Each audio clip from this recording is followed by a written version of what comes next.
Bonjour à tous, j'espère que vous allez excellemment bien. Aujourd'hui, on va parler cyclisme, on va faire la présentation de la dernière étape de ce Tour de France Homme, The Last Dance aujourd'hui, avec les Champs-Élysées, comme d'habitude, les Champs-Élysées, Jodassin, la plus belle avenue du monde, surtout pour les Français. Voilà, les Champs-Élysées pour le classique de ce Tour de France. C'est une habitude depuis maintenant quasiment 50 ans, l'arrivée sur les Champs-Élysées. On va fêter les 50 ans, ça sera en 2025, les 50 ans de la première arrivée sur les Champs-Élysées. Et en 2024, normalement, on ne devrait pas arriver sur les Champs-Élysées, mais à Nice, mais c'est encore en cours de discussion, parce que c'est vrai qu'avec les Jeux Olympiques, ça pourrait être compliqué d'arriver en plein cœur de Paris, surtout quand on sera dans les derniers préparatifs pour ces Jeux Olympiques. N'hésitez pas à vous abonner à la chaîne, à réagir dans les commentaires, à mettre un pouce bleu, à partager la vidéo sur les réseaux sociaux, notamment auprès de vos proches si vous pensez que ça peut les intéresser. Dans les commentaires, n'hésitez pas à me donner votre trio de favoris et votre grosse cote. Et puis n'hésitez pas à mettre un pouce bleu et à vous abonner à la chaîne. Et quand vous vous abonnez à la chaîne, vous pouvez rajouter la petite cloche, comme ça vous êtes au courant des dernières vidéos qui sortent sur la chaîne, surtout si vous mettez toutes les notifications. Étape numéro 21, classique, les Champs-Élysées. Que dire, à part que c'est pas plat. C'est la plus belle avenue du monde, c'est le soulagement pour beaucoup de coureurs. C'est-à-dire quand on arrive aux Champs-Élysées, pour beaucoup de coureurs, c'est enfin. Parce que surtout cette année où ça a été dur, avec un tour qui a été rapide, avec la chaleur, avec des attaques incessantes des leaders, il y a beaucoup de coureurs qui ont passé un Tour de France difficile, où ils ont souffert physiquement, où ils sont passés par beaucoup de moments de doute. Et bien quand tu arrives aux Champs-Élysées, tu as réussi cela, tu as rempli, on va dire, déjà une part du contrat. Tu as réussi à finir le Tour de France. Après, il y a avoir fini le Tour de France et s'être montré pendant le Tour de France, ça c'est une autre part du contrat. C'est une journée de célébration, surtout pendant le début d'étape. On va célébrer le vainqueur du Tour de France. On va aussi célébrer entre les coureurs. On va pas mal discuter entre les coureurs.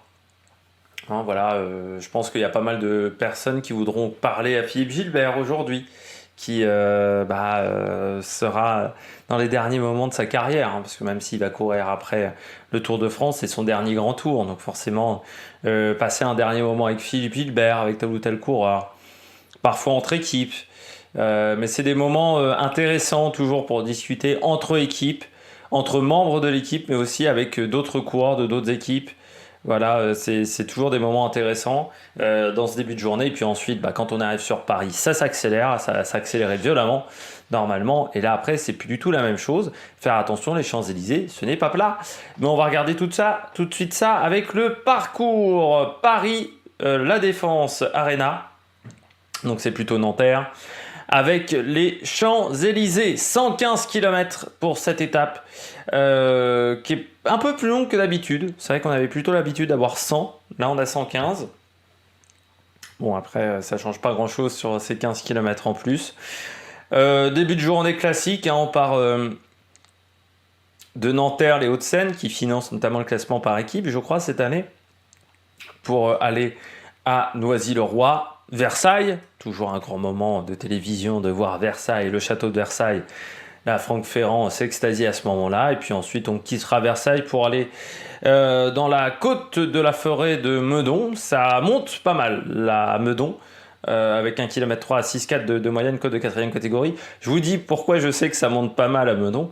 C'est que je vous dis ça, c'est que je fais quand même mes études sur Paris. Et j'avais des potes qui avaient dû laisser leur bagnole en bas de cette côte. De l'autre côté, côté Meudon, ils habitaient Meudon, ils avaient dû laisser leur bagnole un jour de neige.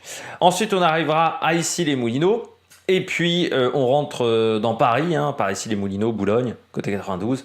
Et ensuite, petite tournée dans Paris. Je pense qu'on passe encore par le Louvre cette année pour avoir le premier passage sur la ligne d'arrivée. Et puis ensuite, donc 8 passages sur la ligne d'arrivée, ce qui veut dire 7 tours.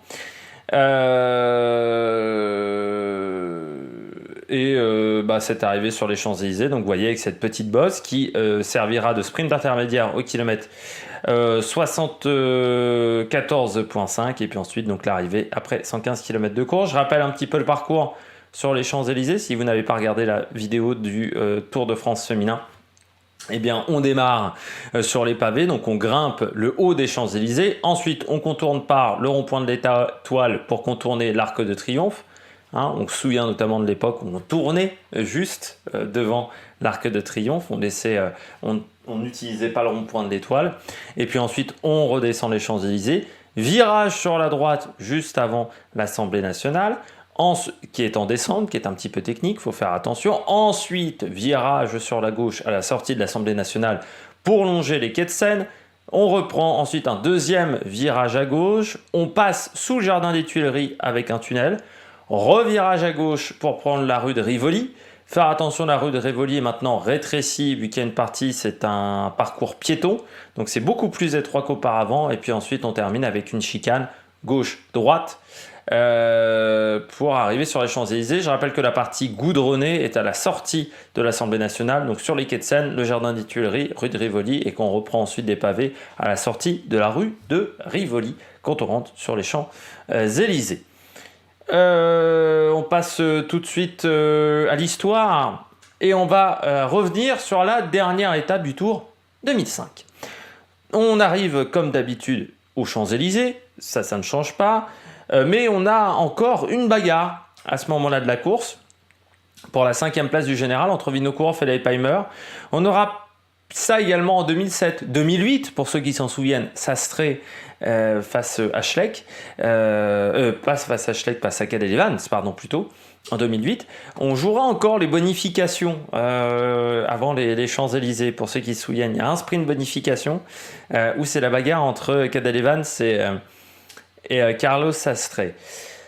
L'Américain, donc Leipheimer, qui n'a que 2 secondes d'avance sur le Casatre. Autre bagarre, ce jour-là, c'est pour le maillot vert entre Tourussoft et McEwen et O'Grady, parce que Tourussoft n'a pas beaucoup d'avance en fait sur McEwen et O'Grady, le coureur du Crédit Agricole.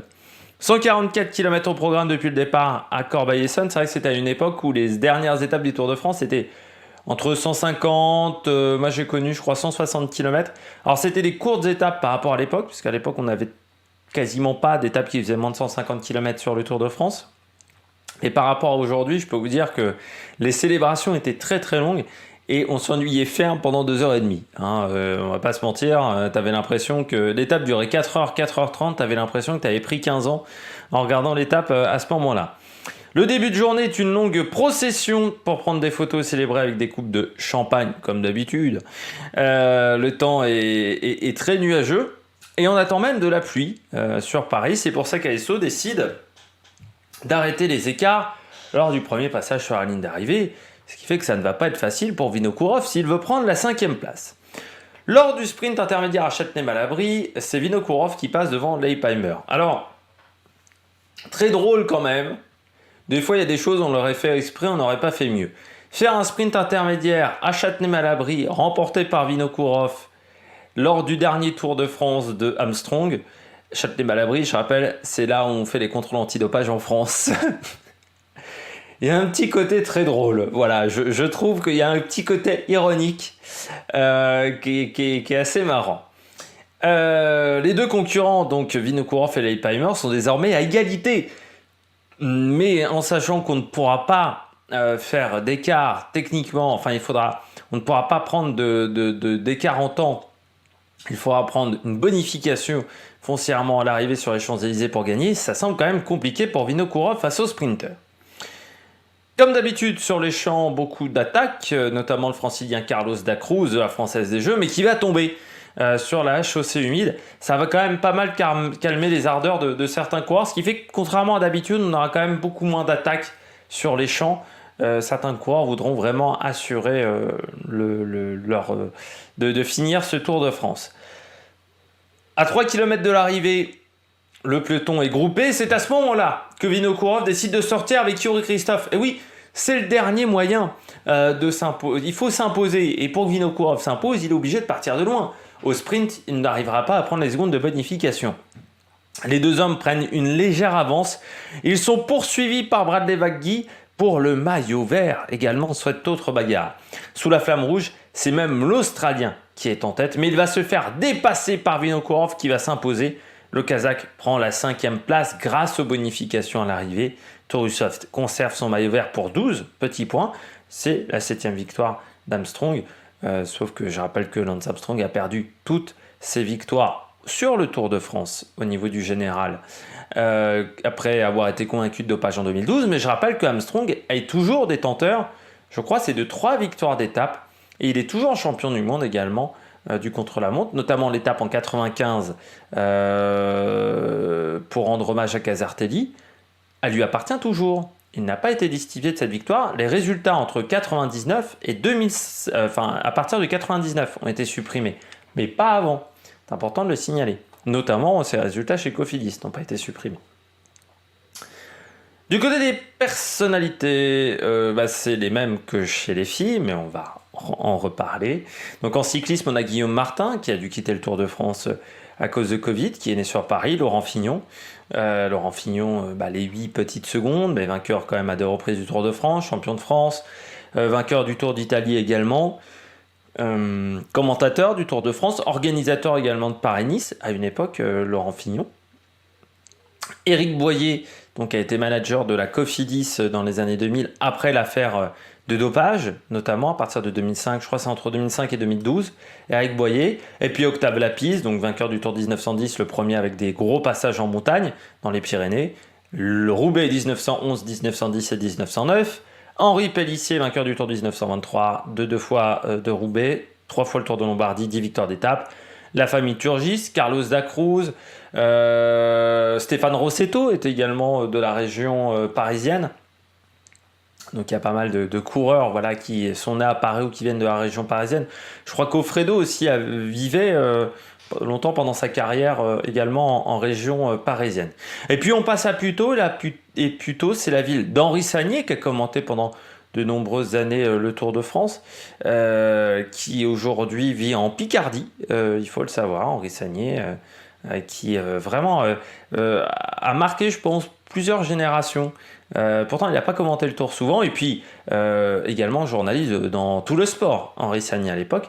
Et puis à la défense, on a bien entendu Jackie Lorenzetti, qui possède notamment le club et qui a créé cette Défense Arena. Du côté de la météo sur Paris, grand soleil, 32 degrés, ressenti 36 degrés. Alors le ressenti sera un peu plus faible parce qu'on sera un peu plus tard dans la journée. Il faut savoir qu'on part à 16h45, donc forcément là c'est un ressenti de milieu d'après-midi.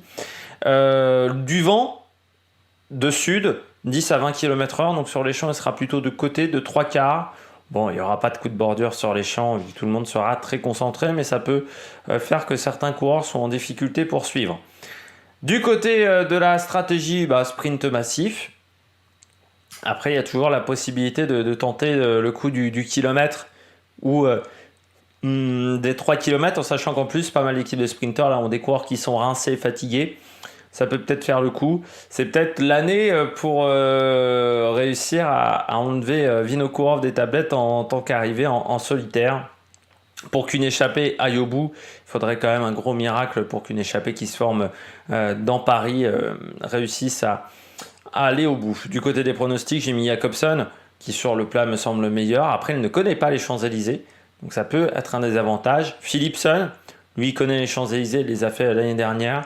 Il a l'air très frais parmi les purs sprinters. Bien entendu, Wout van Aert, il connaît les Champs-Élysées, il a déjà gagné les Champs-Élysées, il sait comment faire. Et puis en grosse cote, je mets Benjamin Thomas, le coup du kilomètre. Ça peut se tenter avec Benjamin Thomas, même si il faudra quand même être en forme sur la fin. Et j'ai l'impression qu'il est un petit peu fatigué sur cette fin de Tour de France. Du côté des horaires, départ 16h45, entrée dans Paris entre 17h53 et 18h, arrivée entre 19h26 et 19h43. J'espère que vous avez aimé cette vidéo. Si vous avez aimé cette vidéo, n'hésitez pas à vous abonner à la chaîne, à réagir dans les commentaires, à mettre un pouce bleu. Le débrief aura lieu demain parce que là, à 20h, moi, il y a un moment, il faut que je dorme. Autant le débrief de l'épreuve féminine aura lieu dans l'après-midi, autant celle de l'épreuve masculine aura lieu lundi dans la... Je pense que j'enregistrerai dans la matinée, donc vers 16h à peu près, pour une heure de diffusion. Puis d'ici là, n'hésitez pas à vous abonner à la chaîne, à réagir dans les commentaires, à mettre un pouce bleu. Allez, ciao ciao sur la Mec Production.